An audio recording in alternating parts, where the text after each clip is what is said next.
It was the fall of 1978, and I was in the 5th grade.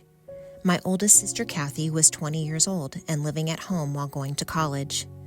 One morning when I was getting ready for school, she came out of her bedroom in her pajamas with her eyes wide open and stunned with panic. I remember her running down the hallway and looking behind herself as if someone was chasing her. She was mumbling but was not making any sense. She went to the kitchen and was scribbling on a notepad with the phone receiver in her hand. It seemed she was talking to someone on the phone, but there was no one there. She was so confused, she didn't even recognize us. Later that morning, she was taken to the hospital for a long time. I remember visiting at her bedside.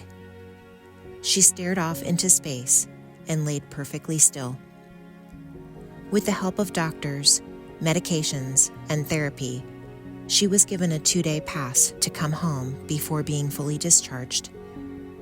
I remember her in the family room watching TV. She was pale and very thin.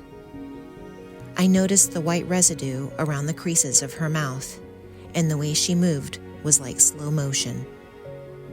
Even her hands shook as she tried to hold a fork or lift a cup to take a drink of water.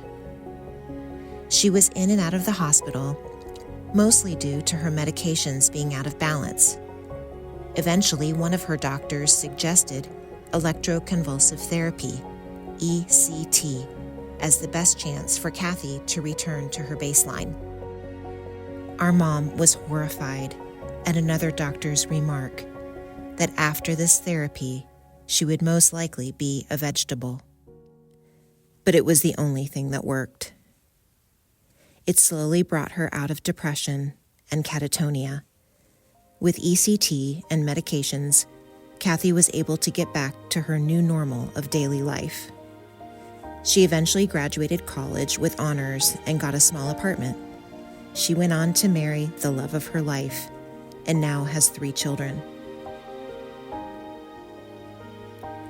Most people learn about mental illness from TV or reading about it in a book. Kathy's lived experience was how I learned about it. I didn't realize how much of an impact her story would have on my life. I still see her in her pajamas with her eyes wide open and stunned with panic. As a mental health nursing educator, I want to share with students and families that those suffering with mental illness need to be treated as human beings and not just as a diagnosis.